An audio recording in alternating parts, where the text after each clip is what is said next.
کما اخرج ربک من بیتک بالحق، جس طرح کے نکال لایا آپ کا رب آپ کو آپ کے گھر سے حق کے ساتھ، با مقصد، پرپزفل۔ وَإِنَّ فَرِيقًا مِّنَ الْمُؤْمِنِينَ لَكَارِهُونَ، اور بے شک مومنین میں سے ایک گروہ ایسا بھی تھا جو ناپسند کر رہا تھا جھگڑا کرنے کو، اس ہونے والے واقعے کو۔ وہ میں پہلے بتا چکا کہ نبی علیہ السلام گھر سے تو اس نیت سے نکلے تھے کہ مشرکین عرب نے چونکہ مسلمانوں کی جائیداد کے اوپر قبضہ کر لیا ہوا تھا مکے میں، اور ان کی لائف لائن جو ہے وہ مدینہ سے ہو کر گزرتی تھی، جو ان کے تجارت کا سارا معاملہ تھا یمن کے ساتھ، اس کے ایکویلنٹ ان کا ایک تجارتی قافلہ ابو سفیان لے کر آ رہے تھے۔ اس وقت تک وہ مسلمان نہیں ہوئے تھے، تو نبی علیہ السلام نے یہ ارادہ کیا کہ ہم ان کے اس قافلے سے سارا سامان چھینیں گے، اس سامان کے ایکویلنٹ جو کہ مشرکین عرب نے مکے میں مسلمانوں کا دبا لیا تھا۔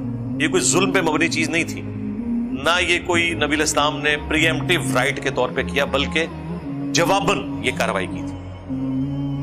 اسی لیے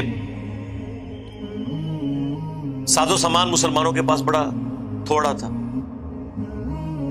8 تلواریں تھیں، 3 گھوڑے تھے، باقی سارے پیادے تھے، اس لیے کہ وہ جس قافلے سے سامان، اب لوٹنے کا لفظ میں استعمال نہیں کرتا، وہ پھر اس کو نیگیٹیولی لوگ لے جاتے ہیں، تو ابو سفیان کا جو قافلہ ہے وہ تو نہتا تھا، چونکہ وہ ایک تجارتی قافلہ تھا، اس میں ایز سچ اتنی زیادہ سیکورٹی نہیں ہوتی تھی۔ تو اس ایکٹیویٹی کے بارے میں اللہ تعالیٰ فرما رہا ہے کہ یہ اللہ نے آپ کو گھر سے نکالا تھا اس مقصد میں۔ پھر بھی مومنین کا ایک گروہ تھا جو اس جھگڑے کو پسند نہیں کر رہا تھا۔ یجادلونک فی الحق بعدما تبین کانما یساقون الی الموت، وہ آپ سے جھگڑا کر رہے تھے، علمی بحث کر رہے تھے، بعد اس کے کہ ان پر یہ حق کھل چکا تھا، گویا کہ ان کی حالت یہ تھی جیسا کہ انہیں موت کی طرف ہانکا جا رہا ہو۔ وَهُمْ يَنْظُرُونَ، اور وہ اپنی موت کو اپنے سامنے دیکھ۔ اب ظاہر ہے یہ منافقین کے بارے میں تو نہیں ہے، اہل ایمان کے بارے میں نے پہلے بھی عرض کیا تھا کہ اہل ایمان ہمیشہ ایک لیول کے نہیں ہوتے، بعض بہت راسخ العقیدہ لوگ ہوتے ہیں، بعض ذرا معتدل مزاج والے لوگ ہیں، اور بعض بالکل ڈھیلے ہوتے ہیں۔ یہ ہر زمانے میں ایسے رہے۔ تو اللہ تعالیٰ ہمارا ان میں ایسے لوگ بھی آپ کے ساتھیوں میں تھے کہ جنہیں باوجود اس کے کہ وہ آپ کو حق سمجھتے تھے، اللہ کے وعدے کو سچا سمجھتے تھے، پھر بھی لڑائی جھگڑے کو وہ اس سے روگردانی اختیار کر رہے تھے، گویا کہ انہیں موت اپنی نظر آ رہی۔ ظاہر زندگی تو ہر شخص کو پیاری ہے، یہ نہیں ہے کہ باقیوں کو موت نظر نہیں آ رہی تھی، باقیوں کو بھی نظر آ رہی تھی۔ ظاہر ہے لڑائی میں تو خطرہ ہے انسان کی جان چلی جائے، لیکن جن لوگوں کا اعلیٰ درجے کا ایمان ہوتا ہے وہ اس کو اپنے لیے کامیابی سمجھتے ہیں کہ اللہ کی راہ میں شہید کر دیے جائیں۔ وَإِذْ يَعِدُكُمُ اللَّهُ إِحْدَى الطَّائِفَتَيْنِ أَنَّهَا لَكُمْ، اور یاد کرو وہ وقت جب تم سے اللہ نے یہ وعدہ کیا، یعنی اللہ نے اپنے پیغمبر سے، کہ دونوں گروہوں میں سے، دونوں قافلوں میں سے ایک تمہیں دے دوں گا، اب تمہاری مرضی ہے، چاہو تو ابو سفیان کا جو لشکر ہے اس کے اوپر تمہیں فتح مل جائے، اور چاہو تو ابو جہل کے لشکر۔ اور اس کا پس منظر یہ تھا کہ ابو جہل کو یہ خبر پہنچائی ابو سفیان نے کہ تمہاری ساری جو تجارت کی کمائی ہے وہ اہل مدینہ ہم سے لوٹ لیں گے، لہٰذا اپنے اس قافلے کی حفاظت کے لیے ایک لشکر بھیجو۔ اس نے پھر 1000 کا لشکر تیار کیا، مکمل طور پہ سمجھ لیں اسلحہ بند ہر لحاظ سے۔ وہ مسلمانوں سے لڑائی کرنے نہیں آ رہے تھے بلکہ اپنے تجارتی قافلے کی حفاظت کے لیے آ رہے تھے۔ اب ظاہر ہے کہ جب ابو سفیان نے ایک یہ ایکٹیویٹی پرفارم کی اس کا رزلٹ یہ نکلنا تھا، دوسری طرف ابو سفیان نے سمجھداری یہ کی کہ وہ جو ایک آرڈنری راستہ تھا جو مدینے کے قریب سے ہو کر گزرتا تھا، اس کی بجائے اس نے ساحل سمندر کا راستہ اختیار کیا جو کہ لمبا تھا اور دور تھا۔ اب وہ مسلمانوں کی پہنچ سے دور ہو گیا اور وہ اپنے لشکر کو بچا کر مکے تو پہنچ گیا، پیچھے ایک ہجوم نکل گیا ان کا جو کہ اس قافلے کی حفاظت کے لیے آئے ہوئے تھے، لیکن اللہ تعالیٰ نے اپنے نبی علیہ السلام کو وحی کے ذریعے بتا دیا کہ ان دونوں میں سے ایک تمہیں مل جائے گا۔ اب مسلمان تو گھر سے نکلے تھے اس تجارتی قافلے کے لیے، اسی لیے مسلمانوں نے پاس اپنے اتنی تلواریں اور باقی ساز و سامان نہیں رکھا. یہ نہیں ہے کہ غربت کا کوئی عالم تھا، ایسا نہیں تھا. وہ اشتیاری کے لیے نکلے ہی نہیں تھے. اللہ تعالیٰ نے فیصلہ کیا کہ اب کافروں سے بدلہ لینے کا، عذاب استیصال کا وقت آ گیا ہے. مسلمانوں کی تلوار ان کے اوپر مسلط کی جائے. اور وہ اسی صورت میں ہونا تھا جب کہ مسلمانوں کا ٹکراؤ وہ اس قافلے کے ساتھ ہوتا جو 1000 لوگوں پر مشتمل مشرکین عرب کا قافلہ تھا.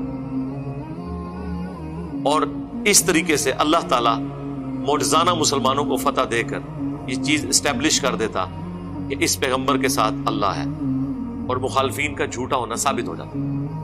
لیکن ظاہر ہے کہ یہ ایک انسان کی نیچر ہے کہ اب 1000 کے لشکر جو کہ جنگجو لڑاکے ہیں، ان کے ساتھ 300 لوگ وہ ٹکرائیں جن کے پاس 8 تلواریں ہیں، 3 گھوڑے ہیں اور چند ایک اونٹ ہے. یعنی وہ 313 جو اصحاب بدر تھے، جو بخاری میں ہے کہ 300 سے تھوڑے سے اوپر تھے، یہ اتنے ہی تھے، صحیح بخاری میں آیا، جتنا کہ جالوت کے خلاف جنگ میں حضرت طالوت کے پاس تھے. اب نہتا تو نہیں لڑا جا سکتا، لیکن اللہ تعالیٰ نے اسے ایک معجزانہ ایک فتح بنانا تھا. تو اپنے نبی سے وعدہ کیا اللہ نے کہ دونوں میں سے ایک میں تمہیں دے دوں گا. وَتَوَدُّونَ أَنَّ غَيْرَ ذَاتِ الشَّوْكَةِ، اور تم میں سے کچھ لوگ ایسے تھے وہ تو پسند یہی کر رہے تھے کہ وہ نہتے قافلے کے ساتھ لڑائی ان کی ہو. ظاہر ہے یہ عقل کا بھی تقاضا ہے، ہم بھی ہوتے تو یہی ہے. ویسے آپ جتنے مرضی نعرے مار لیں، ایک نیچرل چیز ہے کہ 300 لوگ ہیں اور تلواریں 8 ہیں. تو وہ تو اب آپ کو یہ جو آج کل لوگ کہانیاں کراتے ہیں کہ جی آپ دروشی پڑھ کے یا ذکر کر کے مسلط ہو جائیں، تو وہ تو مسلمان بھی پریشان ہی تھے کہ یار اس طرح تو مقابلہ نہیں ہو سکتا. لیکن وہ اللہ تعالیٰ کا پلان یہ تھا کہ میں یہ جو بدر کا واقعہ ہے اس کو ایک معجزہ بناؤں گا. اور غزوہ بدر اللہ کا عذاب تھا کافروں پر، اسی وجہ سے یہ ریشو پروپورشن بہت ڈیفرنٹ رکھی گئی. اگر یہ برابر ہوتی تو وہ مسلمانوں کی بہادری بھی ہو سکتی تھی. اللہ تعالیٰ ٹوٹلی اس کو اپنے ساتھ منسوخ کرنا چاہتا تھا کہ جو میں نے سورہ توبہ کی آیت نمبر 14 کے حوالے سے بتایا تھا نا کہ اگلی امتوں پر اللہ کا عذاب آتا تھا پیغمبروں کا انکار کرنے کے سبب، اس امت میں بھی عذاب آیا سورہ توبہ کی آیت نمبر 14 میں کہ اللہ تعالیٰ صحابہ اکرام کی تلواروں کو کافروں پر مسلط کرے گا. یہ عذاب استیصال تھا، ایکویلنٹ تھا اس عذاب کے جو کبھی چنگھاڑ کی شکل میں، کبھی سمندری طوفان کی شکل میں، کبھی آسمان سے پتھر برسنے کی شکل میں. ہمارے نبی علیہ السلام کا بھی تو انکار کیا تھا نا کافروں نے. ادھر بھی تو کوئی عذاب آنا چاہیے تھا. یہاں پہ عذاب سورہ توبہ کی آیت نمبر 14 میں ہے کہ ہم تمہاری تلواروں سے انہیں عذاب دیں گے. تو ظاہر تلواروں سے عذاب دیں گے اگر دونوں طرف برابر ہوں تو پھر اللہ تعالیٰ کا تو اس حوالے سے کوئی معجزہ سامنے نہیں آئے گا. معجزہ اسی وقت ہوگا، اللہ کی نشانی اسی وقت ظاہر ہوگی جبکہ ایک طرف نہتے ہوں اور دوسری طرف پورے اسلحے کے ساتھ لیس لوگ ہوں اور جیت گئے جائیں. یہ تو امپاسبل چیز ہے نا، سوائے اس کے کہ معجزہ ہو. تو یہ معجزہ ہی تھا. غزوہ بدر پہلی قسط تھی اللہ تعالیٰ کے عذاب استیصال کی، جس کے پیچھے آلموسٹ آپ سمجھ لیں نبی علیہ السلام کی 15 سال کی مبارک دعوت تھی جس کا انکار انہوں نے کیا. اور جو مکی قرآن 2/3 قرآن میں جو اتنی دھمکیاں آئی ہیں کہ دیکھیں نا قرآن میں کتنی دھمکیاں ہیں. مکی قرآن 2/3 ہے اور ہر صورت میں دھمکی ہے کہ اگر تم اس نبی پر ایمان نہیں لاؤ گے تو جس طرح قوم عاد پر سمود پر عذاب آیا تھا تم پر بھی آ جائے گا. تو آنا تھا نا. وہ کیسے آیا؟ تلوار کے ذریعے، قتال کے ذریعے. یہ قتال کی حکمت تھی.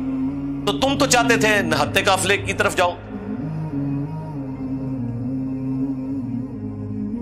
وَتَوَدُّونَ أَنَّ غَيْرَ ذَاتِ الشَّوْكَةِ تَكُونُ لَكُمْ، کہ وہ تمہارے حصے میں وہ والا قافلہ آ جائے. وَيُرِيدُ اللَّهُ أَن يُحِقَّ الْحَقَّ بِكَلِمَاتِهِ، جبکہ اللہ کچھ اور چاہتا تھا. اللہ یہ چاہتا تھا کہ حق کا حق ہونا ثابت کر دے اپنے حکم کے مطابق. وَيَقْطَعَ دَابِرَ الْكَافِرِينَ، اور کافروں کی جڑ کاٹ کر رکھ دے.